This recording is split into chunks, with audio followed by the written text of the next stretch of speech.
हो आप सब? आई थिंक आप सब बहुत अच्छे हो, मैं बहुत अच्छा हूँ। तो आप सभी का मोस्ट वेलकम मेरे यूट्यूब चैनल में, जिसका नाम है सीक्रेट जयसवाल। तो जो आज की वीडियो बहुत स्पेशल वीडियो है आपके लिए भी और मेरे लिए भी, क्योंकि मेरा फर्स्ट वीडियो है। और आपके लिए इसलिए क्योंकि ये मोटिवेशनल वीडियो है, जिसे देखकर आपको बहुत अच्छा लगेगा। और जो दो शख्स इस वीडियो में है वो हमारे लिए और सभी के लिए बहुत स्पेशल पर्सन्स है। तो मैं वीडियो स्टार्ट करता हूँ और आखिर में आपको अपने रिएक्शन देता हूँ।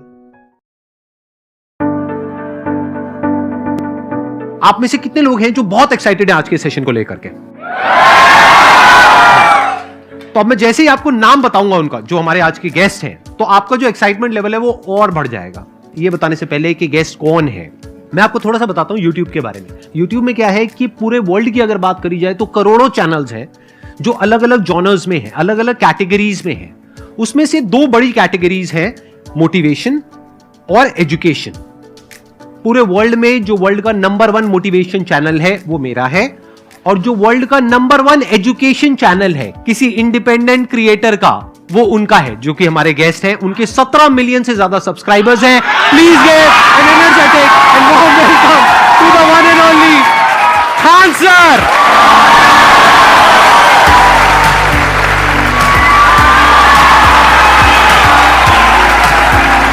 क्या हाल चाल जी, कैसे हैं आप?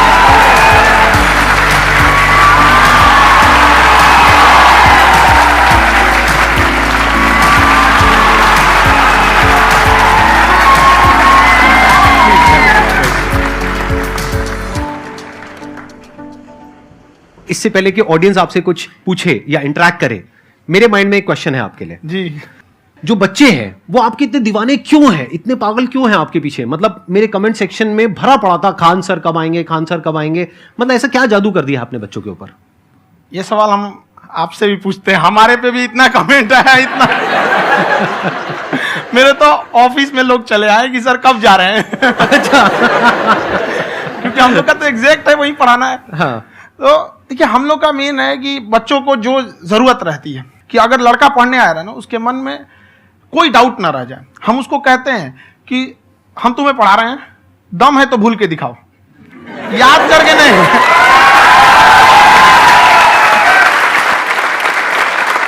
प्लस आप जिस प्राइस पॉइंट पे पढ़ा रहे हैं, आई थिंक वो सबसे कम है, वो बहुत ही कम है। सर, ये जो फीस का कल्चर है, ये हमारा इंडियन कल्चर नहीं है। हमारा इंडियन कल्चर गुरु दक्षिणा है, उस हिसाब से वो सही है। ऑक्सीजन जैसे जिंदगी के लिए जरूरी है, वैसे एजुकेशन जरूरी है। कोई ये नहीं कह सकता है कि पैसे की वजह से वो खान सर के यहां से लौट गया। क्या बात है।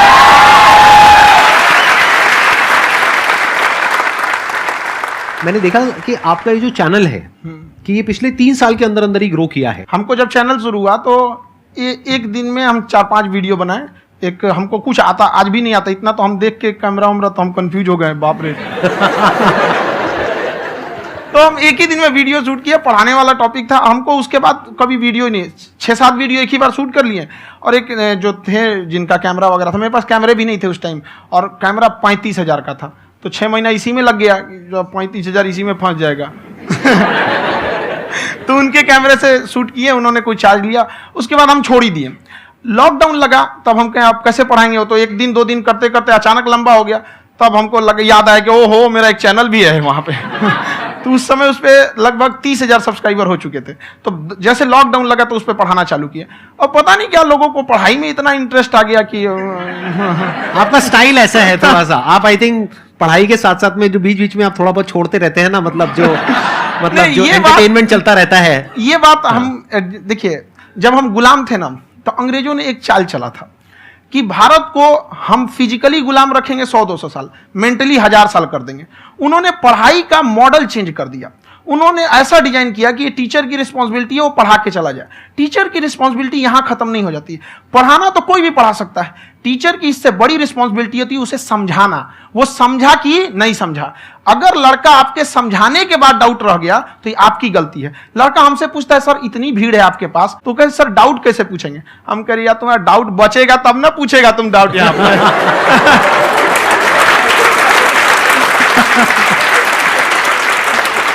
कॉन्फिडेंस नेक्स्ट लेवल है खान सर का, मानना पड़ेगा। और शायद यही वजह है इनकी जो ग्रोथ है उसका। किसी ने शायद सपने में भी नहीं सोचा होगा कि पिछले 2 साल के अंदर अंदर जो आपके चैनल की ग्रोथ हुई है, जैसे आप खुद ही बता रहे हैं कि लॉकडाउन के टाइम पे आपके 30,000 के करीब सब्सक्राइबर्स थे, आज की डेट में 17 मिलियन है। और मेरा एक क्वेश्चन और है, इससे पहले कि ऑडियंस में से आपसे कोई क्वेश्चन पूछे, कि कई बार आप ऐसे भी टॉपिक्स टच करते हैं जो थोड़े से कंट्रोवर्शियल हैं या थोड़े से सेंसिटिव हैं, जिसके ऊपर बात करने की हिम्मत आई थिंक बहुत ही कम लोगों में है। तो आपको कभी ये नहीं लगता है कि कहीं ज्यादा तो नहीं हो रहा है, इसको थोड़ा रोक देते हैं, थोड़ा कम कर देते हैं, क्योंकि कोई लाइन ही नहीं है वैसे तो बोलने को, तो आप कुछ भी बोल दो, कितना भी बोल दो।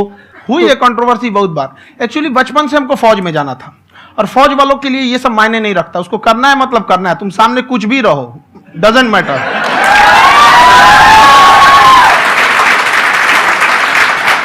और मैंने YouTube पे देखा कुछ वीडियोस में कि आपका जो इंस्टीट्यूट है वहां पर आज से कुछ साल पहले कुछ बम गिरे थे। हाँ, कुछ गिरे थे, कुछ तो बहुत सॉलिड जगह गिरा था, फटा नहीं वो।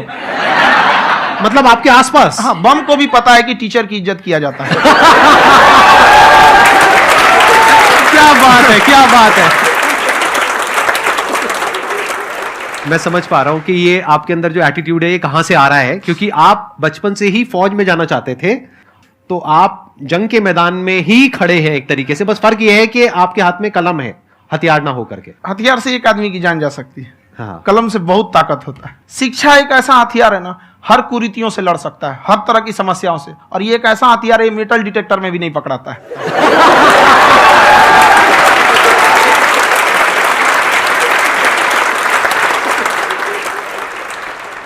मेरा क्वेश्चन ये है कि अभी प्राइवेट ऑर्गेनाइजेशंस में पीटने का, पनिशमेंट का ये सिस्टम जो है खत्म हो गया है।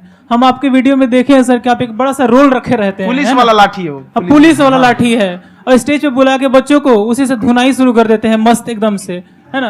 तो सर मतलब कि बच्चे मतलब कि डरते नहीं हैं आपसे, और इस तरीके से कैसे कनेक्टेड हैं आपसे, है ना। और एक और क्वेश्चन सर, यूपीएससी का जो आप अपना बैच स्टार्ट करने वाले हैं, ठीक है, उसके बारे में बताइए सर, क्योंकि मुझे मतलब कुछ इशू करना है सर, ठीक है। और संदीप सर को देख लिए, मेरा तो वैसे ही हो जाना है।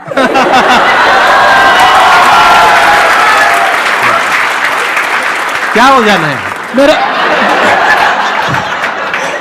पूरा कंप्लीट करो। I'll be an IAS officer next year because I have seen you, sir. My day is like complete, sir. All the best. Thank you so much, sir. Thank you. पूरा बोला करो। Thank you.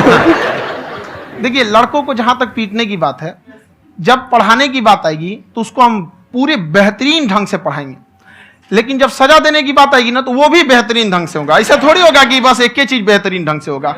और डर का होना बहुत जरूरी है। ये डर भी अपने आप में एक मोटिवेशन है, क्योंकि जब आपके अंदर एक थोड़ा सा डर रहे ना, तो डर के भागिए मत। एक ऐसा डर जिसको आप लगे कि नहीं नहीं थोड़ा सा और करने की जरूरत है, फिर तो ये हम इसको क्रॉस कर जाएंगे यहाँ पर। तो लड़कों के अंदर ये डर बनाना भी जरूरी रहता है। और रही बात यूपीएससी वाले की, जो आपने बोला, बहुत सारे लड़के वेट कर रहे हैं यूपीएससी की, क्योंकि 2-2.5 लाख फीस सारे लोग एफोर्ड नहीं कर सकते। और हमारा वही रहता है, हम तो ज्यादातर हमारे स्टूडेंट देखेंगे तो किसी के रिक्शा वाला, सब्जी वाला, यही लोग, इनको तो 2.5 लाख रुपया, इनके पास पूरी संपत्ति नहीं होती है, फीस कहां से भरेंगे वहां पे, उसके बाद रहेंगे कहां से। तो ऑल ओवर इंडिया से, कश्मीर से कन्याकुमारी तक, गरीब से गरीब भी लड़का उसको पढ़ सकता है। यही कुछ 1000 रुपये मंथली, 12-14 हजार साल का पड़ेगा, खत्म हो जाएगा इतना में।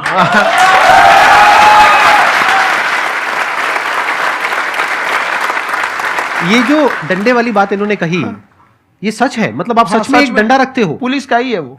और मारते हो? हाँ, कि मतलब अगर कोई लड़की छेड़ता है या ऐसा कोई भी उल्टा पुल्टा काम पढ़ाई करता लिखाई है, कुछ भी गलती करेंगे तो पिटाएंगे वो यहाँ पे, कैमरे पे, ऑन कैमरा, जैसा भी रहे, कुछ भी पिटाना तो उनको फिक्स है। एक तो कोई मतलब विधायक जी थे, उनके लड़का को पीट दिए, तो चला दल बल लेके अपना वहां पे। उसने घर पे नहीं बताया था कि सर ने पीटा है, बस बोल दिया कोचिंग में पीटा है। बाद में पता चला हम पीटे हैं, तो उसके पिताजी मेरे सामने और पीटे।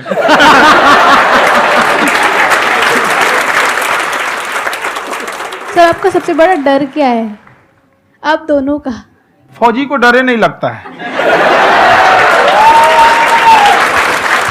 बाकी अफसर से पूछिए।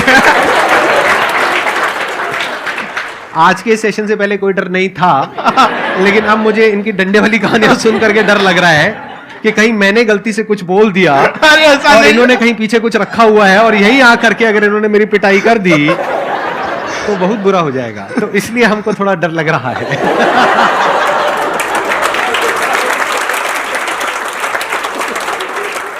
आपकी डेली कितने घंटे क्लासेस होती हैं? 6-7 घंटे। अभी भी खुद ही करते हो आप? हाँ, हमारे स्टाफ परेशान रहते हैं। हम 1:30-2 बजे सोते हैं, सुबह 6 बजे उठ जाते हैं, परेशान रहते हैं। यार इतना क्यों करते हो? है ना?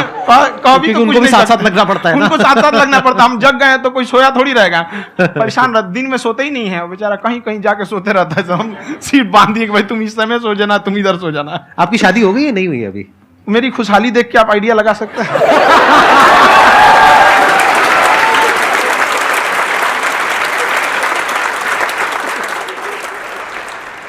First of all I would like to say sir thank you so much to you and to your team कि आपने मुझे यहाँ आने का मौका दिया। एंड सर अब तक मैंने आपको सिर्फ फ़ोन या लैपटॉप में ही देखा है दोनों को, आज फर्स्ट टाइम लाइव देख रही हूँ तो बहुत अच्छा लग रहा है। तो मेरा क्वेश्चन ये है सर आपसे, जब हम लाइफ में कोई डिसीज़न लेते हैं कि हमें ये पर्टिकुलर चीज़ करनी है, और क्योंकि हम डिसीज़न लेते हैं तो हमारी आदत है कि पहले हम 4 लोगों से पूछते हैं कि तू बता तेरी क्या राय है, तू बता तेरी क्या राय है। तो उनमें से अगर कोई हमें कह देता है कि ये बेकार डिसीजन है मत कर, तो हमारा माइंड कहीं ना कहीं डाइवर्ट होने लगता है और उसकी वजह से हम अपना डिसीजन चेंज कर देते हैं। तो मेरा क्वेश्चन ये है कि कैसे हम अपने डिसीजन पे स्टिक रहे, कैसे हम जो दूसरे के ओपिनियन है उनको अफेक्ट ना होने दें अपने ऊपर। दूसरे से सलाह लेने से पहले एक बार खुद उस पर रिसर्च कर लेना चाहिए, ताकि आप सामने वाला क्या सलाह दे रहा है आपको समझ में आना चाहिए। यहाँ पर ऐसा नहीं है कि कई बार ऐसे होते हैं कि दूसरे वाले को एक्सपीरियंस होता है, तो अगर आपको पहले से आइडिया है, उसके बारे में आप बेहतरीन ढंग से रिसर्च किए हैं कि क्या इसमें प्लस पॉइंट है क्या निगेटिव है, उसके बाद आप किसी से सलाह लेने जाइए। ये नहीं कि मन में आया सीधा बता गड़बड़ा जाएगा। तो वहाँ पे पहले आपको R&D करना पड़ता है, समझ में आया कि नहीं? और जिंदगी हो या गाड़ी, जीतेगा वही जो टाइम पे गियर चेंज कर रहा है। तो डिसीजन चेंज करना बहुत ज़्यादा गलत नहीं है।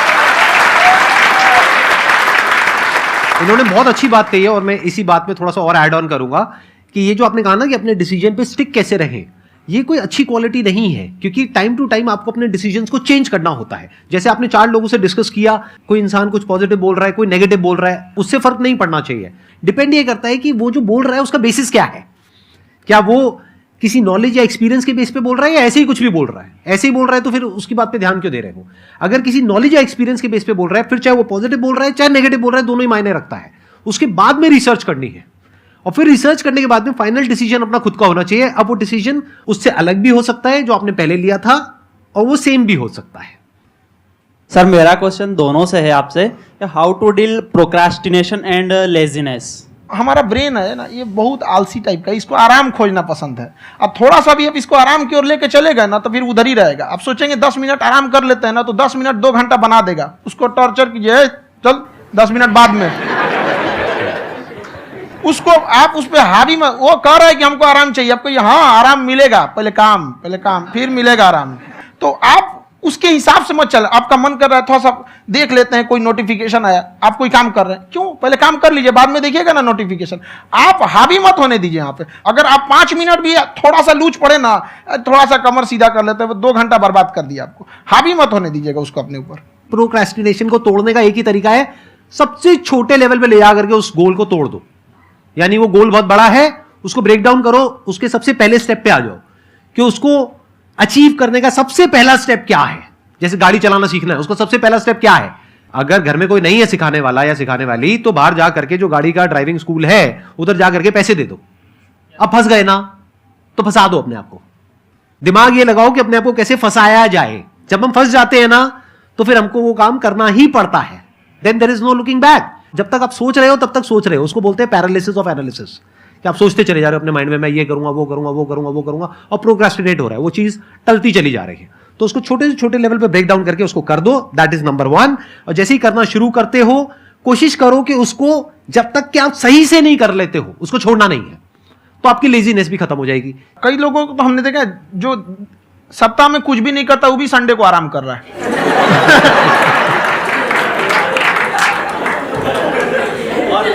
वैसे कहा भी जाता है कि अगर कोई काम आपको करवाना है ना, तो ऐसे किसी इंसान को दो जो बिजी है। हाँ। ऐसे आदमी को मत दो जो खाली है। ये परफेक्ट एग्जाम। किसी को भी आप देखिएगा जिसको आप कहते हैं कि मतलब थोड़ा ठीक ठाक आप समझते हैं कि नहीं ये बहुत आगे निकल, वो एक काम को खत्म करने के बाद कभी आराम नहीं करेगा। एक काम खत्म हुआ उसको लगेगा हाँ एक खत्म हो गया, अब दूसरा करना चाहिए। और वही जिसको देखिएगा एक खत्म हो गया और आराम करना चाहिए, कभी नहीं, लाइफ में आखिरी सांस तक।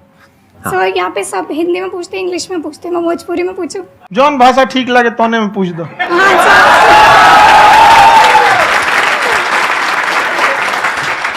सर ये पूछे के चाहते नहीं कि जैसे हमने के पढ़ाई करी नहीं सर, तो कभी कभी डेली टारगेट्स जो होला वो कंप्लीट ना होला, अगर टारगेट्स कंप्लीट भी होला तो फिर ऐसा इरिटेशन या फिर वो एंजाइटी या फिर कि और करना है या फिर अभी नहीं हुआ, वो चीज़ हमेशा रहेला, तो वो कम कैसे करल जाए? देखिए, टारगेट्स को ना हम लोग को एक अपने हिसाब से पहले फिट करना चाहिए। ऐसा नहीं कि दूसरे किसी इंसान को देख के हम टारगेट फिट कर ले। कोई लड़का 8 घंटा पढ़ रहा है, कोई पहली बार अभी पढ़ना ही चालू किया, उसको देख के 8 घंटा पढ़ेगा तो पढ़ाई छोड़ देगा। तो आप अपनी क्षमता के हिसाब से देखिए कि आप कितना पढ़ सकते हैं। अगर आपने एक घंटे को बना लिया कि हम 1 घंटा पढ़ सकते हैं, अगले 1 हफ्ते तक उसको सस्टेन रखिए। जिम में कैसे करते हैं लोग, पहले दिन उठा लीजिएगा 1 क्विंटल तो हार्ट अटैक हो जाएगा।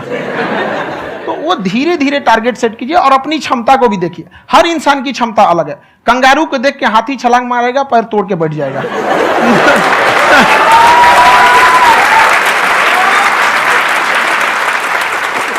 अब संदीप सर का मोटिवेशन देख के इसका मतलब क्या कि ट्रेन के आगे खड़ा हो जाएंगे, ढकेल देंगे तुमको। हालांकि ऐसा कर देते हैं, लेकिन ऐसा करिएगा लोग नहीं, क्षमता पता होना चाहिए। आपके अंदर एंजाइटी हो रही है कि मैंने कर तो लिया है। आप ये नहीं कह रहे कि मैंने कुछ भी नहीं किया है फिर मेरे को एंजाइटी हो रही है। आप ये कह रहे हो मैंने काफी कुछ कर लिया है फिर भी एंजाइटी हो रही है कि कहीं कुछ छूट तो नहीं गया है। तो बेसिकली आपको ये देखना है कि अगर आपके अंदर ये एंजाइटी हो रही है, that means you are a very good student. आप एक अच्छे स्टूडेंट हो। क्यों? क्योंकि बहुत सारे स्टूडेंट्स तो ऐसे हैं उनको पढ़ने के नाम से एंजाइटी होती है। तो आपको एंजाइटी हो रही है कि मैंने पढ़ लिया, दिन में मानो 8 घंटे का आपने टारगेट सेट किया और 6 घंटे पढ़ लिया, या मान लो 8 घंटे भी पढ़ लिया, फिर भी एंजाइटी हो रही है कि मैंने 10 घंटे नहीं पढ़ा। तो ये तो अच्छी क्वालिटी है ना, ये तो एक ब्रिलियंट स्टूडेंट की क्वालिटी है। क्योंकि एंजाइटी उसी को होती है जो केयर करता है, जिसको परवाह है, उसी की तो एंजाइटी होती है। जैसे माँ को अपने बच्चे की, जैसे एक माँ को अपने बच्चे के, जैसे एक माँ को अपने बच्चे को लेकर के एंजाइटी होती है। हंस लो मजाक उड़ा लो मेरा। कोई बात नहीं, एडिट कर देंगे इसको हम। हाँ।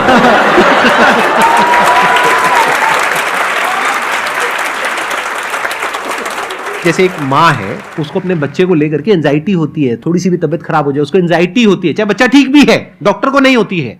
क्यों? क्योंकि माँ को उस बच्चे से प्यार है। तो दैट मीन्स कि आप अपनी पढ़ाई को लेकर के सीरियस हो, इस वजह से आपके अंदर एंजाइटी हो रही है, विच इज नॉर्मल। जहां पर प्यार मोहब्बत होती है वहां पर थोड़ी बहुत एंजाइटी तो होती ही है ना। समझ रहे हो ना मैं क्या कहना चाह रहा हूं? आप लोग समझ रहे हो ना मैं कहां जा रहा हूं? जब वो किसी और से बात करती है तो एंजाइटी होती है ना।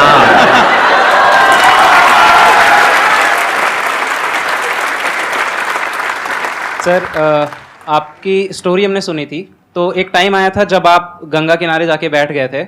उस समय आपको कुछ समझ नहीं आ रहा था, तो उस समय मतलब आपने ये डिसीजन कैसे लिया कि अब आगे नहीं, यहाँ से वापस जाना है?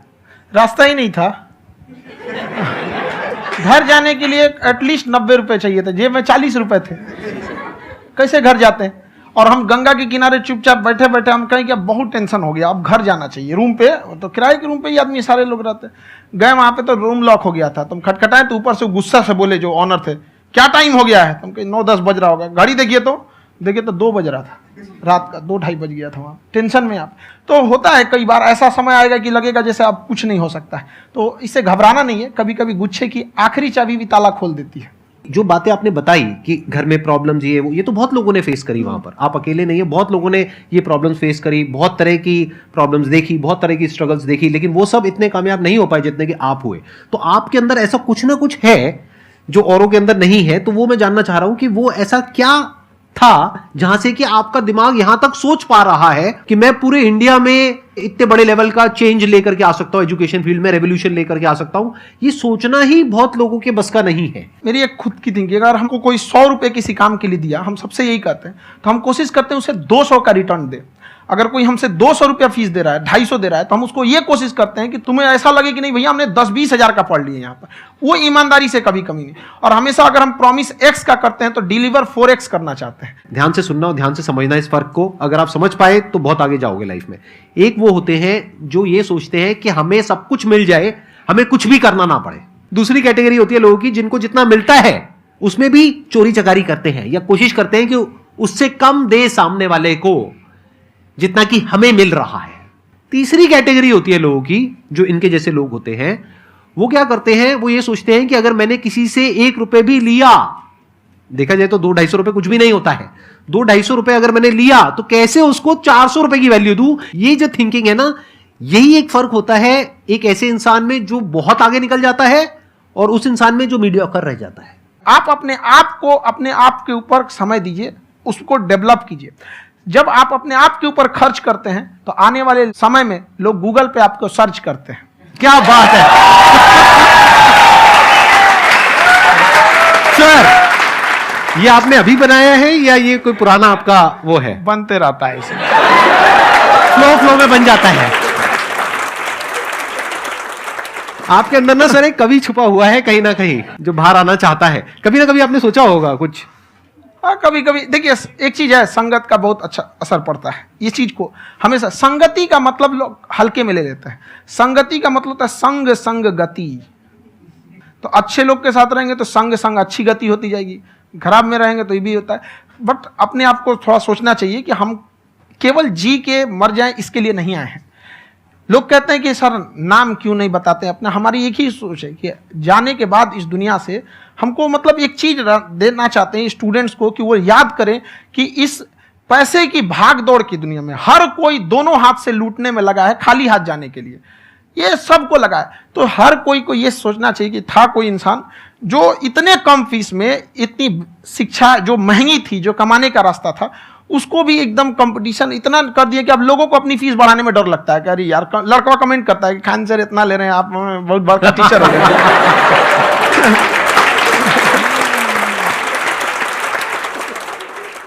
खान सर की एक क्लिप है, ये समय और समझदारी में बहुत फर्क होता है। अगर समय रहते समझदारी आ गई तो इंसान कामयाब हो गया, लेकिन अगर समय चला गया फिर समझदारी आई फिर तो बेकार है। तो सर मतलब कुछ आपको ऐसी चीज़ लाना चाहिए जो मतलब बच्चों जो तैयार हो रहे हैं उनको ये चीज़ें मतलब एंड टाइम पे दिखे। समझ रहे हैं आप मेरी बात? नहीं समझ?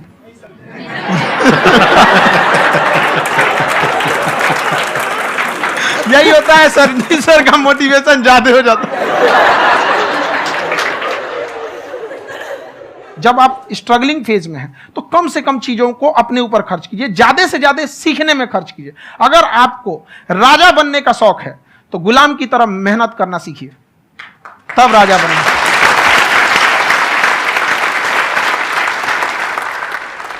ये दुख, ये दर्द, ये सब तेरे अंदर है। तू अपने बनाए इस पिंजड़े से बाहर निकल के देख, तू अपने आप में एक सिकंदर है।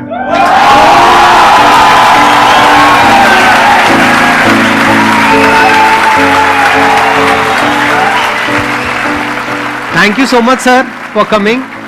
बहुत मजा आया मेरे को आपके साथ में इंटरेक्ट करके। आई एम श्योर आप लोगों को भी बहुत मजा आया होगा।